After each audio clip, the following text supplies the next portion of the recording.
E é evidente que pela lei, ninguém é justificado diante de Deus, porque o justo viverá pela fé. Vamos para Mateus capítulo 2, versículo 1.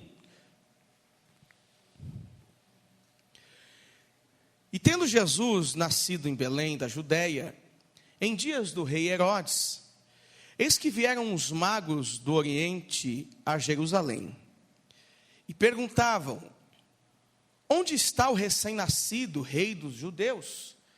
Porque vimos a sua estrela no Oriente, e viemos para adorá-lo. Tendo ouvido isso, alarmou-se o rei Herodes, e com ele toda Jerusalém.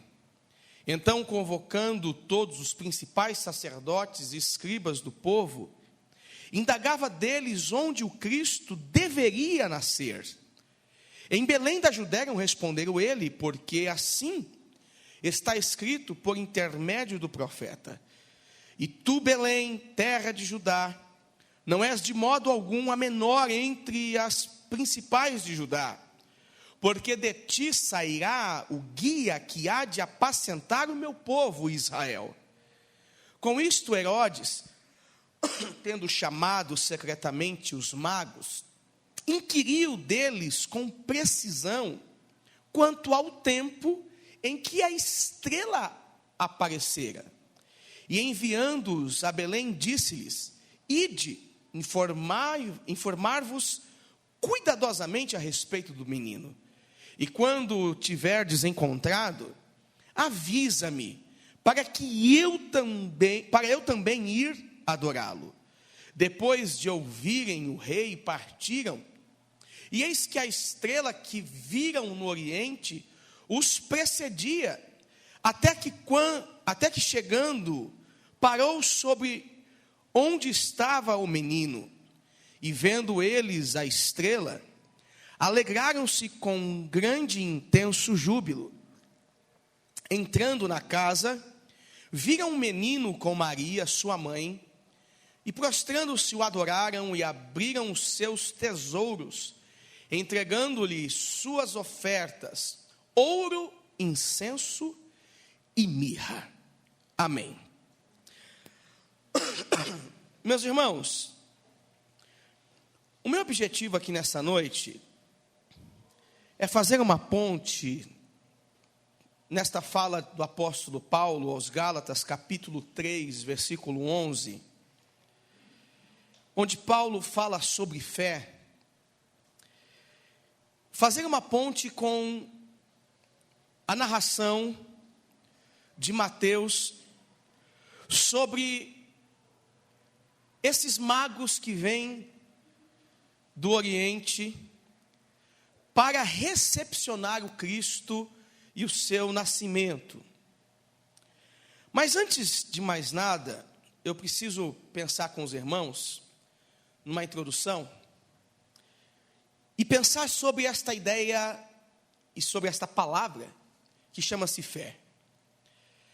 A fé não se trata de algo racional, por isso não é possível explicar aquilo que levou muitos homens e mulheres, por exemplo, a saírem de suas casas ou de seus lugares de segurança, desafiando a lógica, trilhando por caminhos que não se explica.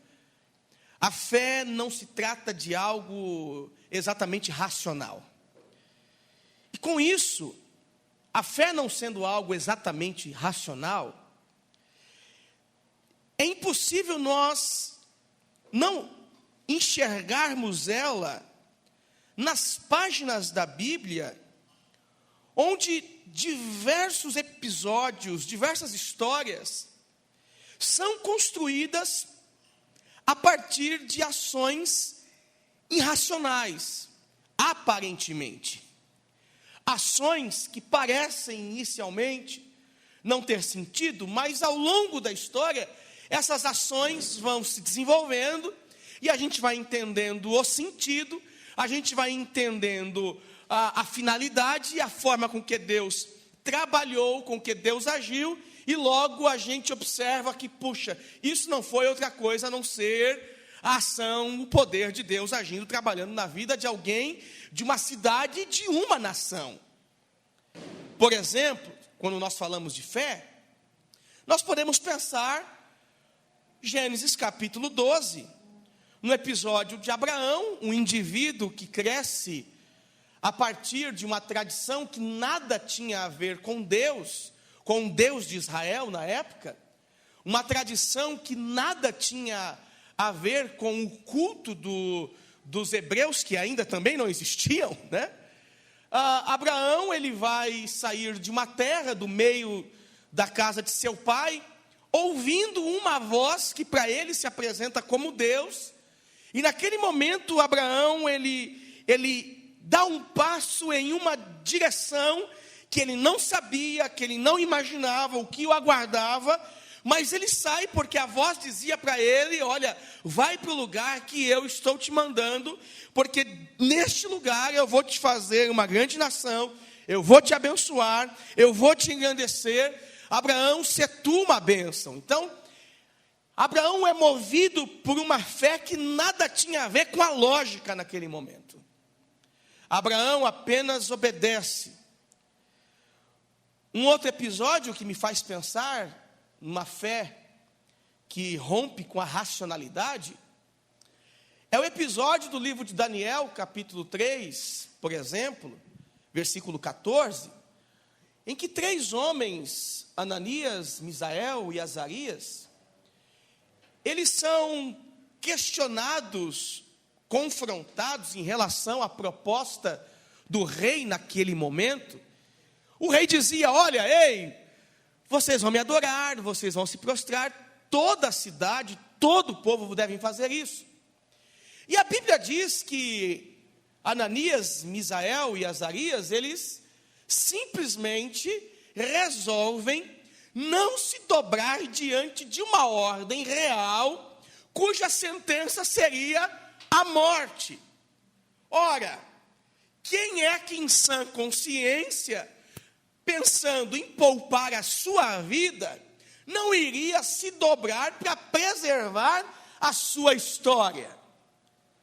A Bíblia diz, no versículo 14 do livro de Daniel em diante, que estes 3 homens ouvem a voz do Nabucodonosor e diz, olha, se o Senhor quiser nos livrar, Ele vai nos livrar. Se o Senhor quiser nos matar, Ele vai nos matar. E a história diz que no momento em que Sadraque, Mesaque e Abednego, que é conhecido assim, né?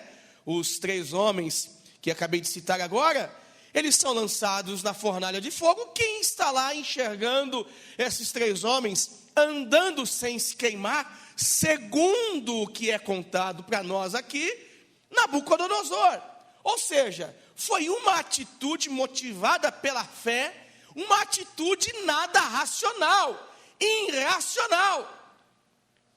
Então me parece que a fé, ela vem dialogando ao longo da história bíblica, e vem dialogando nas nossas vidas, com uma certa irracionalidade, porque existem caminhos que nós entendemos que o melhor para se tomar, para se decidir, seria este ou aquele, e aí Deus vem dizendo, não faça nada, fique parado, e você vai dizer para Deus, mas Senhor, eu vou perder, eu vou morrer, algo desastroso, na minha visão, aos meus olhos, vai acontecer, e Deus, me parece que o Senhor não está enxergando isso. E aí Deus fala para você, olha, toma esse caminho, mas é mais longo, Senhor, é mais difícil, tem mais subidas, é complicado, toma este caminho. Então me parece que o caminho da fé é um caminho que rompe com a nossa lógica,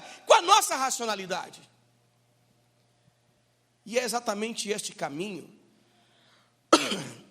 que estes 3 homens que eu acabei de citar no livro de Mateus, eles vão escolher um caminho nada racional. Paulo escreveu que o justo vive da fé. E logo em seguida falamos sobre um texto de 3 homens saindo de uma região para uma outra região, só porque eles viram uma estrela brilhando. O que você tem a dizer sobre isso? 3 homens que saíram de um lado de uma cidade para uma outra cidade, para uma outra região, só porque viram uma estrela brilhando. Isso é racional? Isso é lógico? Me parece conto de fadas, parece história de filme, mas está acontecendo aqui. Bom, o que é que tem a ver então a fé com o texto que foi lido? O que é que tem a ver a fé com estes homens, estes magos? Primeiramente, temos que fazer uma análise nesse texto e prestar atenção que estes magos, cuja origem era desconhecida, o nome também é desconhecido, existe apenas algumas especulações sobre eles, mas estes homens chegam até Jerusalém justamente motivados pela interpretação que eles receberam de 2 textos que fazem parte do Antigo Testamento. No livro de Miqueias, capítulo 5, versículo 2, a Bíblia diz assim: E tu, Belém, Efrata, pequena demais para figurar como um grupo de milhares de Judá, de ti me sairá o que há de reinar em Israel, e cujas origens são desde os tempos antigos, desde os dias da eternidade.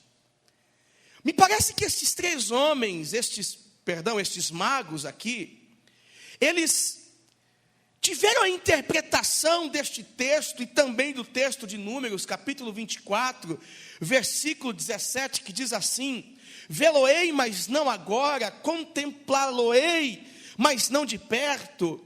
Uma estrela procederá de Jacó, de Israel subirá um cetro que ferirá os temporais de Moabe e destruirá todos os filhos de Sete.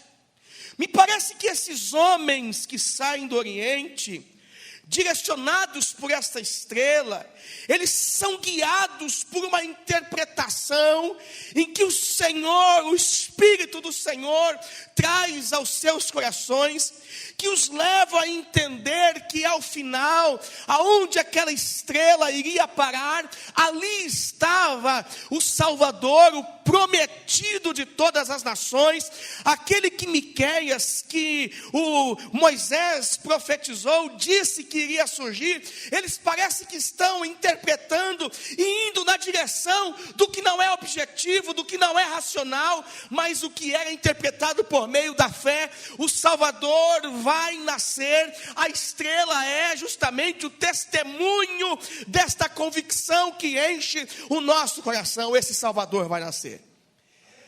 E eles vão na direção do Salvador. Eles vão na direção daquilo que não era racional naquele momento. E com a chegada dos magos a Jerusalém, com este propósito de adorar o Salvador, a Bíblia diz que o rei se perturbou, e obviamente ele ficou muito interessado, porque se surge um Salvador, significa que surge um opositor. Se surge um Salvador, significa que alguém vai se opor ao meu império, à minha autoridade, ao meu poder. Logo é alguém que pode apresentar algum risco para o meu cargo. E aí, de forma sábia, astuta, ele convida esses 3 homens para a sua casa, para o seu palácio, e vai conversar com eles. Mas antes ele vai questionar todo mundo, perguntando: por que é que vocês não sabiam que o rei iria nascer aqui debaixo do nosso nariz.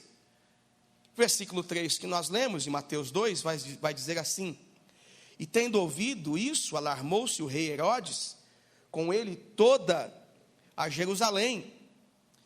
Mais ou menos, gente, vocês estavam com a cabeça onde?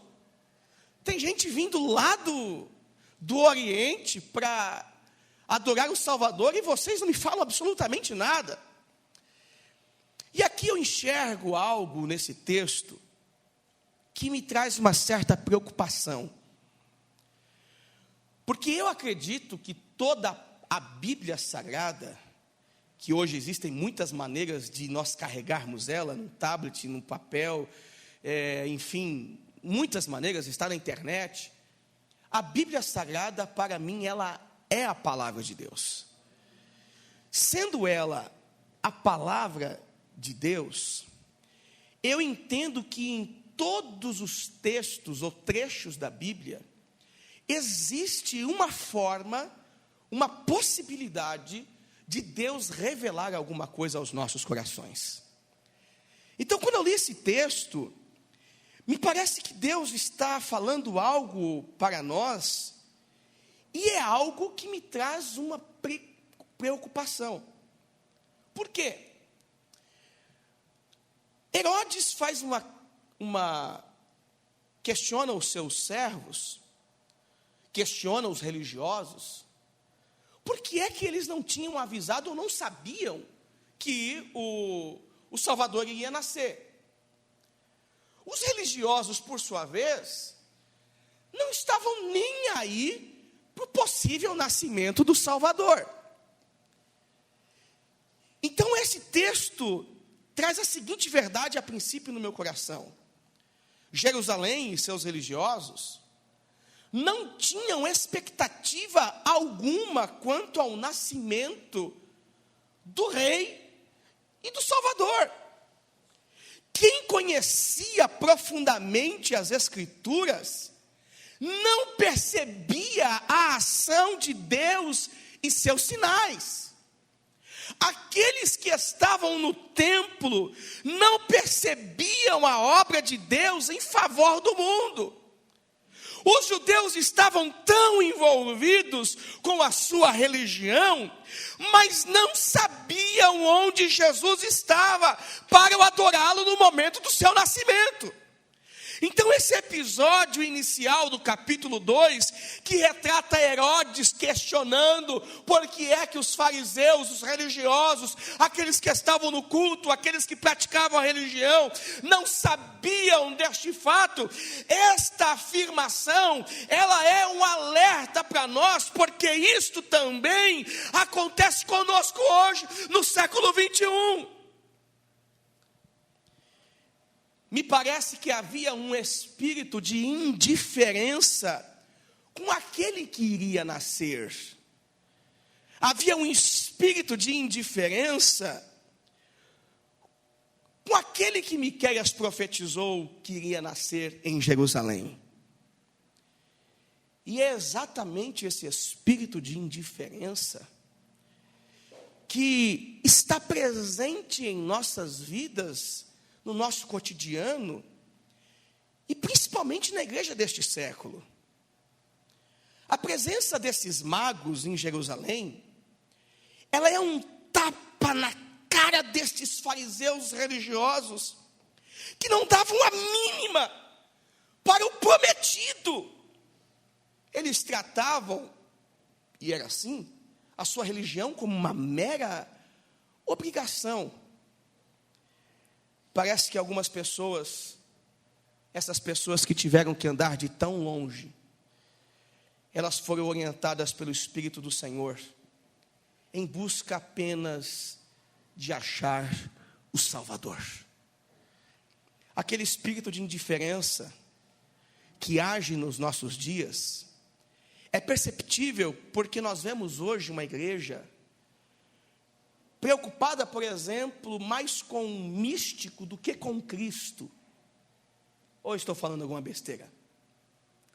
A igreja está mais preocupada com um místico do que com o Cristo. Por que a igreja está preocupada mais com o místico do que com o Cristo? Ora, o culto que realmente glorifica o Senhor é aquele culto em que algo de excepcional, extraordinário aconteceu. O culto que realmente traduz a presença de Deus é aquele culto em que todo mundo saiu da igreja falando em línguas, ou tendo visão, ou coisas do tipo. O culto que inspira o desejo por uma continuidade. Eu quero retornar no próximo domingo. É aquele que de repente está lá, o nosso irmão Wagner ali, com os seus olhos enfermos, e de repente ele abre os olhos e é curado. Uau, viu? Meu Deus do céu, Deus agiu. Então domingo que vem eu vou estar lá e Deus vai agir, porque o pastor que orou no domingo passado estará novamente orando no domingo seguinte. Então, possivelmente, o milagre vai acontecer, porque o pastor vai estar manifestando o milagre, e eu estou na busca desesperada por aquilo que é místico, e eu esqueço do Cristo. Não é assim que está acontecendo nos nossos dias? Nós estamos, quando falo nós, entenda que eu estou me referindo ao que nós estamos inseridos. Também não sei se é evangelho que nós estamos inseridos, porque o evangelho tem tantas coisas diferentes do que nós fazemos, falamos, buscamos, priorizamos, mas vamos falar então evangelho para que todo mundo entenda. Me parece que isso que nós estamos inseridos, que é o evangelho, busca-se isso, almeja-se isso, e age com indiferença em relação ao nosso Cristo. Um outro ponto que me leva a entender essa relação dos religiosos com a igreja é que nós estamos tão preocupados com o marketing, com o anúncio das nossas obras. Nós estamos tão preocupados em tirar o cisco dos olhos dos outros. Nós estamos agindo de forma que perdemos esta preocupação simples com o dobrar dos joelhos e orar, com o cantar a música aqui que dizia, eu quero ser como uma criança. Nós estamos tão preocupados que nós perdemos algumas coisas, perdemos a simplicidade de sermos cristãos, de amarmos Jesus, de tratarmos como Ele é, de virmos para a igreja, voltarmos para casa com um sentimento simples, com um sentimento de adorar ao Cristo que vive, que nos salvou, que morreu por nós. Nós temos esse espírito que estava sobre os fariseus de Jerusalém. Se parece muito com a gente. E tem um ponto que acho que tem mais a ver conosco. Porque os fariseus, os religiosos, aqueles que estavam no templo, questionados, Fabiana, pelo Herodes, porque Herodes estava perguntando, aonde é que vai nascer o Salvador? Essa é uma pergunta, vocês sabem, vocês não sabiam disso? Aonde é que vai nascer o Salvador? E quem deveria ter essa resposta estava onde? Quem deveria ter essa resposta estava onde? Dentro do templo, indo para as reuniões, dentro dos cultos, obedecendo à lei. Quem deveria saber disso? Jota Quest. Quem deveria saber disso eram os religiosos da época. Quem deveria apresentar Jesus é a igreja. Só que a igreja não sabe onde está Jesus. Porque ela perdeu Jesus no meio dos seus programas. Ela perdeu Jesus no meio dos seus eventos. Ela perdeu Jesus no meio das suas grandes realizações. Ela perdeu Jesus. Nós que estamos frequentando os nossos templos, talvez sejamos nós que não sabemos onde é que está o Jesus. Dia 25 foi a comemoração do Natal.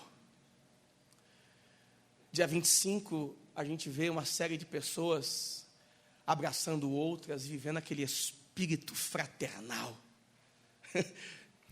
E aí no dia seguinte, ou no mesmo dia, né? Porque chega a noite, está todo mundo já para lá de Bagdá, bêbado que só.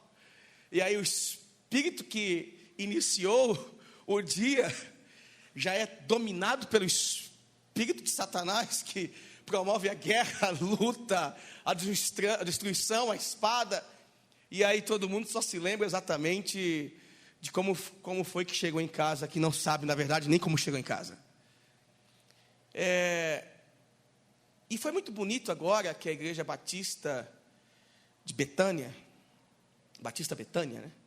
Lá do Rio de Janeiro, eles fizeram uma santa ceia no dia do Natal e montaram na praça, eu esqueci o nome da praça, Cinelândia, lá na Cinelândia, uma grande tenda com várias mesas, e a igreja toda foi para a rua no dia do Natal, passaram o Natal com suas famílias, para servir a Santa Ceia para aqueles que têm fome, para aqueles que não têm onde repousar a cabeça, para aqueles que não têm condições de comprar um Chester de R$42 ou R$52. A igreja não sabe onde está Jesus.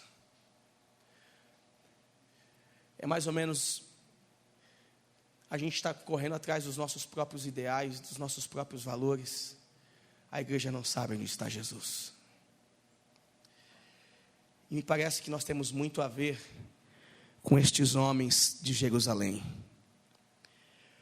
Nós vivemos uma igreja cansada e pouco dedicada ao seu Senhor.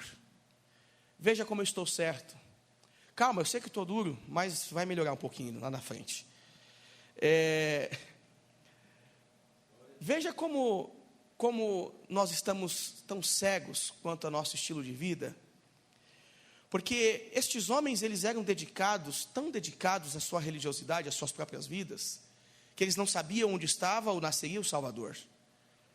Nós, como igreja de Jesus, nós pouco nos dedicamos ao Salvador.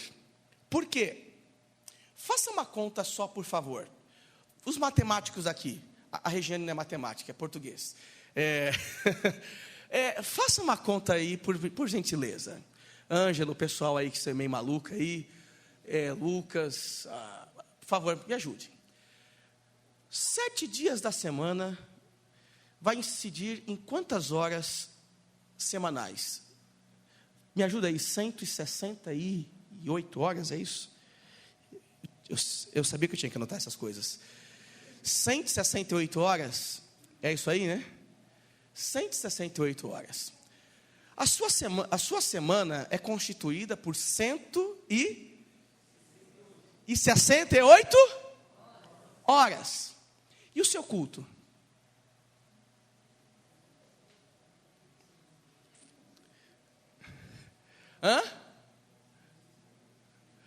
Na semana, o seu culto é constituído por 2 horas, correto? Se você vem só ao domingo, ok? Se você vem só ao domingo, o seu culto tem quantas horas por semana? Quando eu falo culto, estou me referindo à igreja aqui, tá? Não estou aqui dizendo que você não faz culto pessoal, que eu tenho certeza que você faz. Eu não estou dizendo aqui que você faz lá na tua casa várias horas de oração, de louvor, de cânticos. Eu tenho certeza que você faz isso. Mas vamos pensar só, Neilton, no nosso culto, tá certo? Aí você vem ao domingo. O seu culto, então, tem quantas horas? 2 horas. O seu mês, se você multiplicar, você tem um mês constituído, 30 dias, com 720 horas. E quantas horas tem o seu culto? No mês? Se você vem só aos domingos, 8 horas. Ou seja, 720 menos 8 vai dar 712, certo? O que você faz com as demais 712 horas do seu mês? Se é que você vem todos os domingos para o culto. Hã? Se eu tivesse aquele vídeo aqui para passar, do Tafarel, o Galvão gritando, Tafarel! E é mais ou menos isso, né? Para pegar essa, porque olha, gente, o rosto de cada um de vocês agora, tipo assim, o que está acontecendo? É mais uma narração do Galvão aqui. Você parou para pensar nisso? E aí me assusta, porque se a gente estender essa realidade para as nossas casas, veja só como o reflexo das nossas ações recai sobre os nossos filhos. Você adulto, por mês, vindo todos os domingos, tem 8 horas de culto. Das suas 720 horas no mês. O seu filho vai ter quantas horas de culto também? Talvez tenha 8 horas. Só que ele é mais instruído por quem? Em primeiro lugar, por você. Segundo lugar, pela tua escola, pela escola dele. E junto com você, ele também é instruído pela sua televisão. Porque na hora que você quer que ele fique quieto, você liga a televisão no programa que ele mais gosta. Não é assim que nós fazemos? Tá, eu também sou pecador. Velhinha, eu também sou pecador. Eu também sou pecador aqui. Você dá aquele jogo para ele ficar quieto. Não é assim? Não é assim, Lola, Christian? Dá aquele jogo que ele mais quer. Dá o Kinect, dá o jogo tal. Gente, aí você olha para a geração presente dos nossos jovens, dos nossos adolescentes.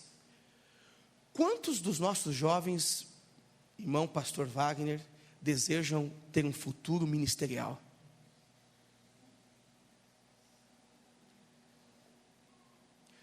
Renato, Maleia, está aqui, ó. A santa mãe do Renato. Tem que ser santa, né, gente? Tem que ser santa. Gente, eu tinha me programado hoje para fazer um culto bem formal, todo quadradinho, mas eu gosto de quebrar com as minhas regras. Cá para nós. A irmã Leia, que talvez aqui, junto com o Gerson e outros mais aqui, que tem um tempo de cristão, mais tempo aqui na igreja, né? Os irmãos lembram a juventude crescendo, sonhando ser pregadores? Lembra disso, Simone? Eu lembro disso. Você lembra disso, Renato? Quantos lembram? Quantos são dessa época assim? Quantos são dessa época? Levanta a mão. Você lembra disso, Samuel? Velhinha, né? Nena. Fabi, lembra disso? Os irmãos se recordam disso? E hoje? Aí você vê isso se estendendo para os nossos lares. Será que as suas filhas, Wagner, vão querer ser pastoras missionárias com a realidade que a gente vive hoje? Se o Espírito do Senhor não levantar isso no coração delas? Será que o Isaac, o Pietro, vai querer ser um pastor se o Espírito do Senhor não levantar isso no coração dele? Porque se for pelo relacionamento que tem com os demais jovens, com as demais crianças dos nossos dias, isso é culpa de quem? Isso é culpa de quem? Da igreja que não sabe onde está Jesus. Do grupo de religioso que está dentro do templo e não sabe onde Jesus nasceu.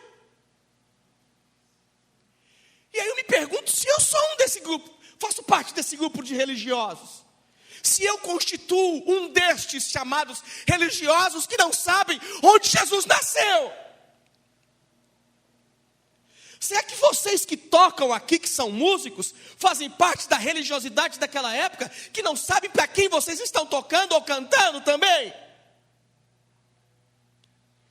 Será que vocês que estão aqui no culto, ou você que está me assistindo pela internet, você não é um baita religioso e está tentando satisfazer a sua alma, a sua consciência moral?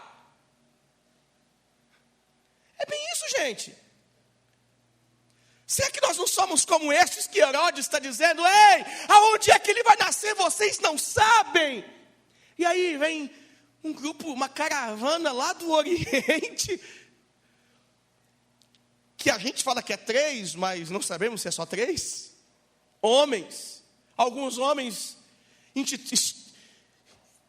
ditos como magos, perguntando, querendo saber onde está o Salvador, e de repente a estrela para, e ali aparece para eles o Salvador.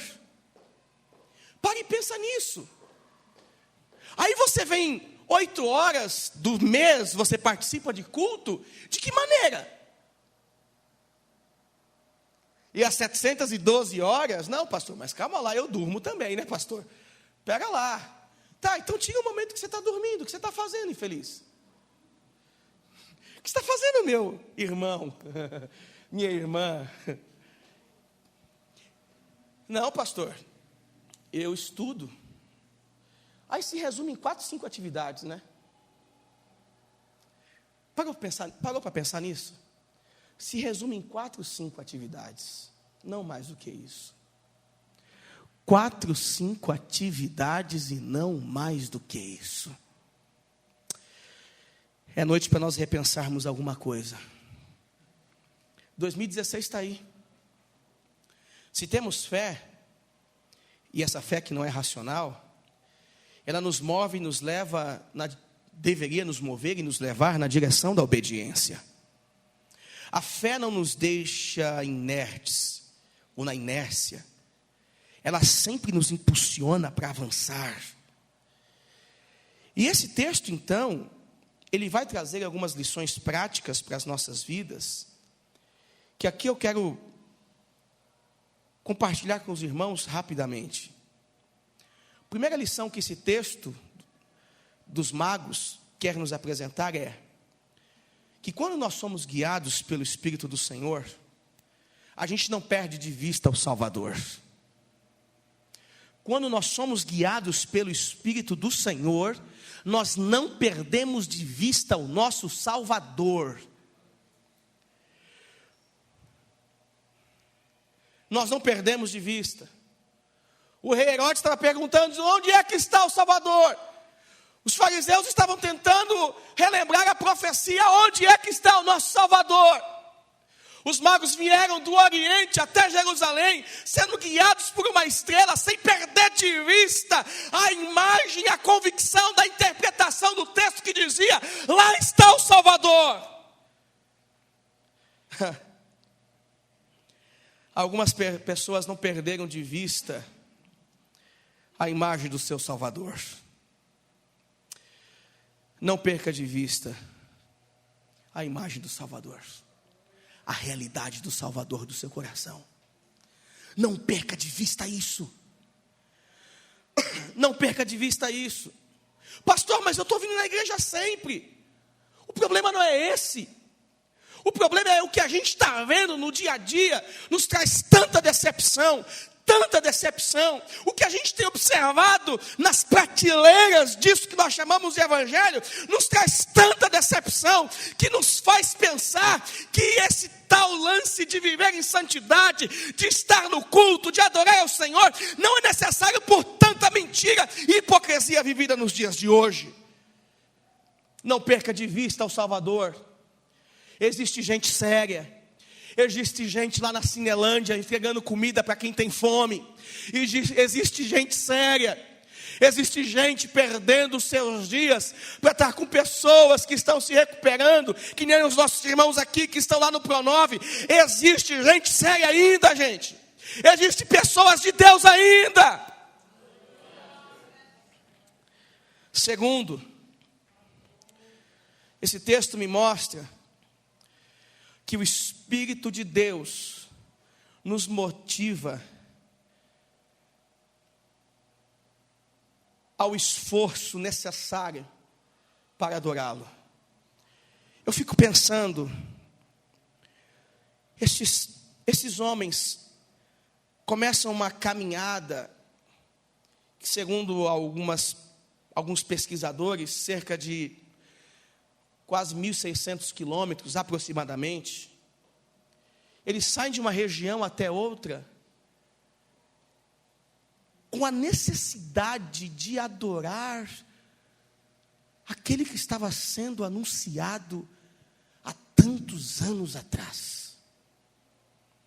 O Espírito de Deus nos motiva a um esforço necessário para adorá-lo.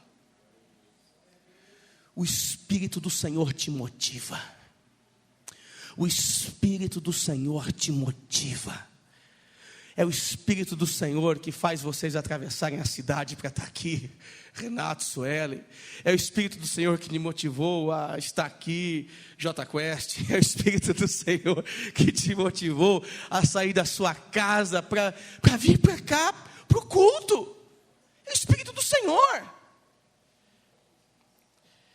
Terceiro e último, para encerrar o culto, até porque senão vai passar das 2 horas semanais do seu culto.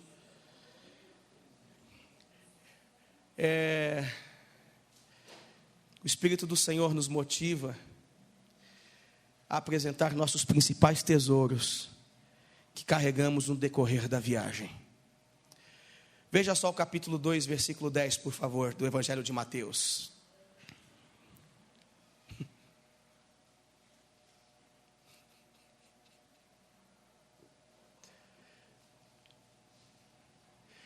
Capítulo 2, versículo 10. E vendo eles a estrela, alegraram-se com grande e intenso júbilo. E eu não estou falando aqui da estrela Cassiane, não. Não é tantos artistas gospel aqui, o Thales, que está acima da média. Não é essa estrela que eu estou falando, não. Eles viram a estrela Jesus aqui. E entrando na casa, versículo 11, viram um menino com Maria, sua mãe, e prostrando-se, o adoraram. E, gente, aqui eu acho que é o ápice do texto, na minha opinião.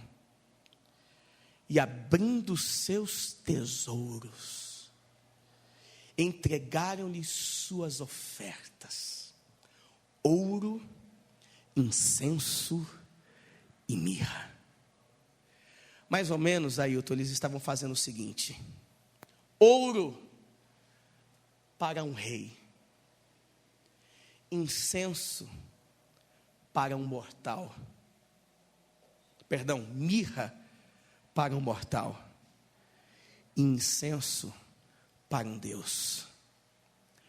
Ouro para um rei, mirra para um mortal, incenso para um Deus.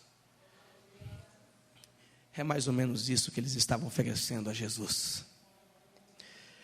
E o que mais impressiona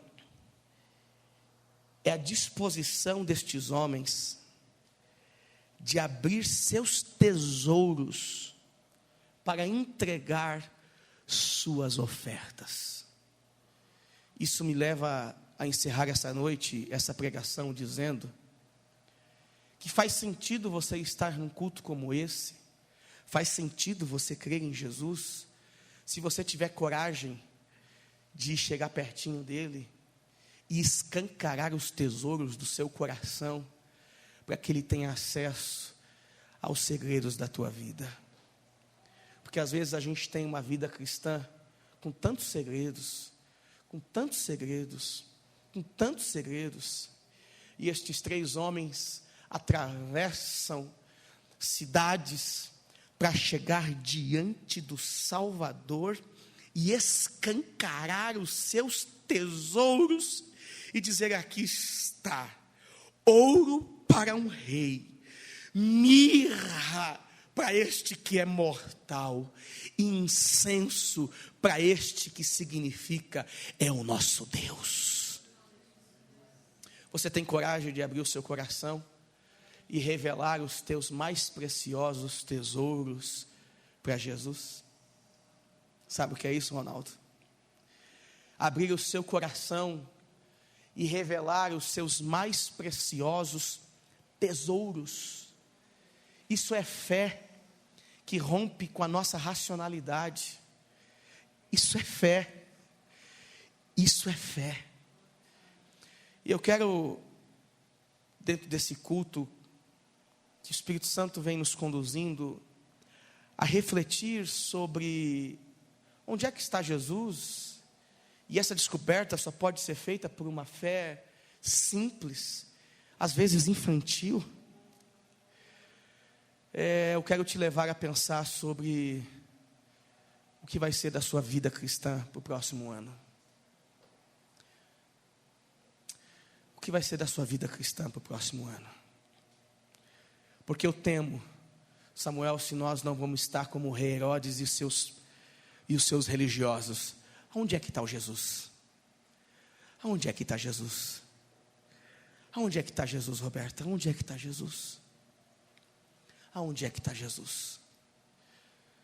Mas eu tenho convicção que o Espírito que guiou os magos do Oriente é o Espírito que guia os nossos olhos para o Cristo que vive e reina em nossos corações.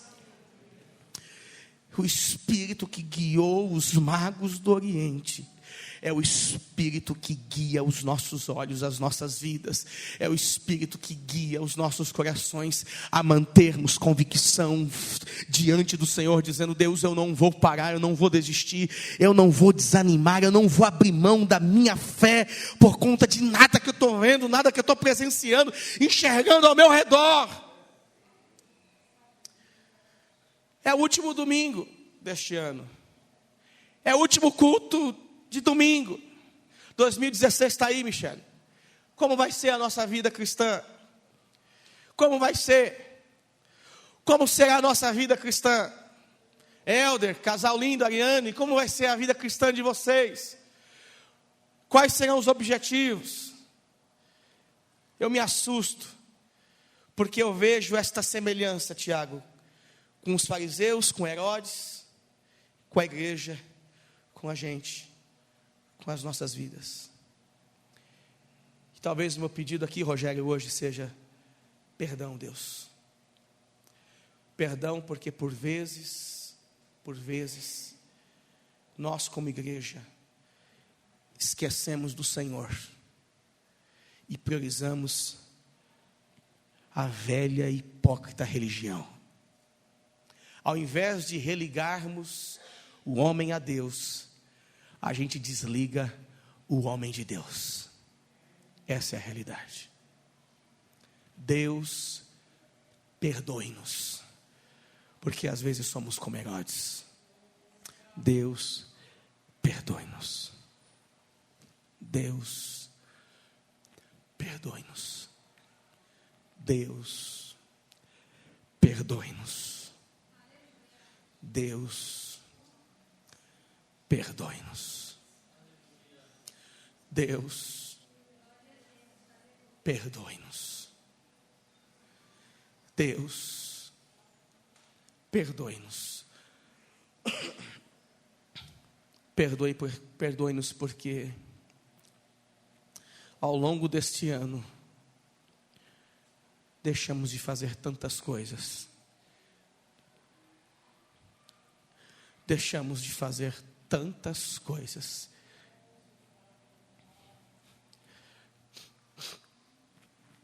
Deus, perdoe-nos. Eu encerro esse culto dizendo: Deus, perdoe-nos. Porque Deus é tão bom conosco.